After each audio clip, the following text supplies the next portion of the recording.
Stop! Mau ngapain lo? Dan ini adalah episode ke-11 Cinta di Ujung Sajadah. Terlihat sekarang ini Rindu dan juga Hafiz sudah berada di tempatnya Denny untuk mengembalikan Gak ada mobil. urusan sama kamu. Mana dia? Dan ketika mereka memasuki tempat itu, mereka dihadang oleh seseorang, yaitu adalah anak buahnya Denny. Dan kalian bisa lihat apa yang dilakukan Hafiz. Waduh, Hafiz memang benar-benar berani, langsung gaspol tonjok. Kemudian akhirnya Denny pun muncul dari tempat persembunyiannya dan dia pun akhirnya menemui Rindu dan juga Hafiz. Dan kalian bisa lihat bagaimana sorot mata kebencian Rindu pada laki-laki yang ada di hadapannya itu. Kemudian Rindu pun langsung melemparkan surat-surat mobil itu dan juga kunci mobil itu ke arah Denny. Aku cuma mau bantu. Kemudian terlihat bagaimana Denny yang sok-sokan bilang kalau dia tuh hanya sekedar mau membantu Rindu.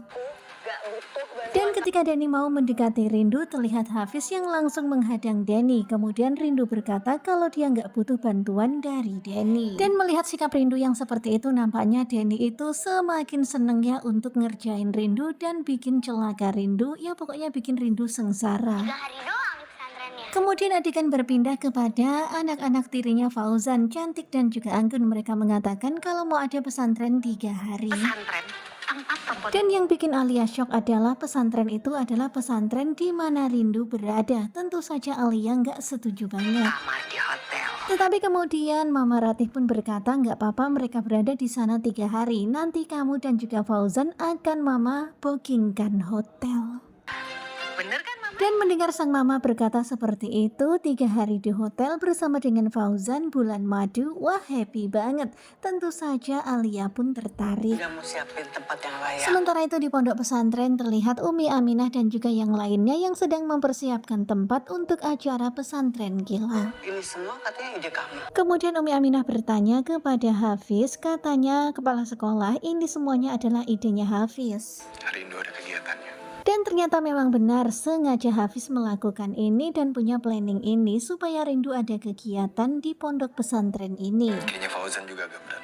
Dan terlihat ya Umi Aminah yang begitu sangat senang dengan apa yang Hafiz lakukan. Tentu saja kebahagiaan Rindu adalah kebahagiaan mereka juga. Laki-laki yang namanya Denny itu. Kemudian Umi Aminah penasaran sama Rindu dan juga Hafiz tadi pergi kemana. Kemudian Hafiz pun menceritakan apa yang terjadi tentang pemberian mobil dari Denny dan pelecehan yang dilakukan Denny kepada Rindu. Atas nama Rindu. Dan Rindu merasa direndahkan oleh Denny dengan pemberian mobil itu. Tentu saja Rindu nggak suka. Dan direndahkan. Dan mendengar cerita dari Hafiz, tentu saja Umi Aminah kaget ya, dia pun hanya bisa istighfar karena Umi Aminah baru tahu ternyata seperti itu tahu kejadiannya. Sementara itu terlihat sekarang ini Rindu dan juga teman-temannya lagi mempersiapkan tempat tidur untuk anak-anak yang nanti bakal pesantren kilat di pondok mereka. Kue deh untuk anak-anak. Kemudian Rindu juga berencana untuk membuatkan kue untuk anak-anak. Pokoknya Rindu benar-benar happy banget. Senang melakukan apa aja. Dan Umi Aminah sih setuju-setuju aja, asal Rindu seneng, Umi Aminah juga seneng. Udah juga ikut senang. Dan di sini mereka itu masih nggak menyangka kalau nanti Ayu dan juga Cantik Anggun bakalan ikut di acara pesantren itu. Kemudian keesokan harinya kalian bisa lihat Ayu begitu sangat bersemangat mempersiapkan semuanya untuk pesantren kilat. Tetapi ternyata nampaknya berat bagi Fauzan untuk berpisah 3 hari dengan Ayu. 3 hari, Pak. Tetapi Ayu berusaha menenangkan sang papa, cuman 3 hari papa. Tetapi ya begitulah memang Fauzan begitu sangat sayang dan khawatir pada putrinya. Kemudian Fauzan pun memeluk Ayu. Dan Fauzan itu masih belum tahu ya kalau ternyata nanti mereka itu bakal di pondoknya Rindu. Tasnya Kemudian akhirnya mereka pun bersiap untuk berangkat ke acara pesantren kilat. Terlihat Fauzan akan mengantarkan anak-anak ini bertiga. Pesantrennya Rindu. Dan terlihat Alia yang kaget karena melihat Fauzan akan mengantar anak-anak itu. Khawatir banget kalau nanti akan bertemu dengan Rindu. Saya titip anak saya ya. Tetapi walaupun ribut, pada akhirnya Fauzan tetap mengantar anak-anak itu berangkat ke pondok pesantren. Pesantren Tante Kantin tinggal. Dan betapa bahagianya Ayu karena ternyata pondok pesantren Darul Mustaqim adalah pondok pesantren di mana Tante Kantin tinggal. Dan tentu saja sekarang ini Fauzan pun jadi kepikiran. Fauzan hanya melihat dari kejauhan, gak berani mendekati Rindu. Melihat Ayu yang begitu sangat bahagia, bahkan ketika Ayu datang, Ayu langsung memeluk Rindu. Kalian masuk aja sekarang. Dan Fauzan sengaja nggak mau nganterin deket-deket Rindu ya, dia tuh dari kejauhan aja nganternya. Dan betapa kagetnya Rindu ketika mendengar suara Ayu. Ya ternyata Ayu cantik dan juga anggun juga ikut di acara pesantren itu. Dan beginilah yang namanya takdir. Tadi malam kan kirain Ayu cantik anggun gak bakalan ikut. Ternyata mereka termasuk dalam rombongan pesantren ini. Begitulah takdir.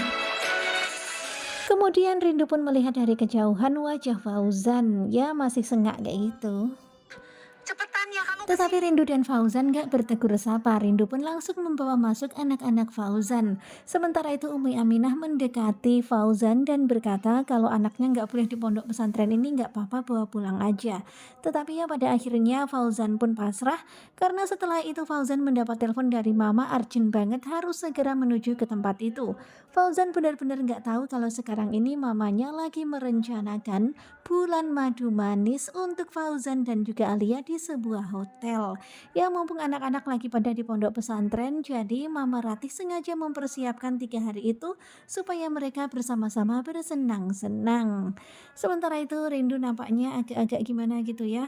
Apalagi ketika Hafiz meminta supaya Rindu menjaga jarak dari Ayu.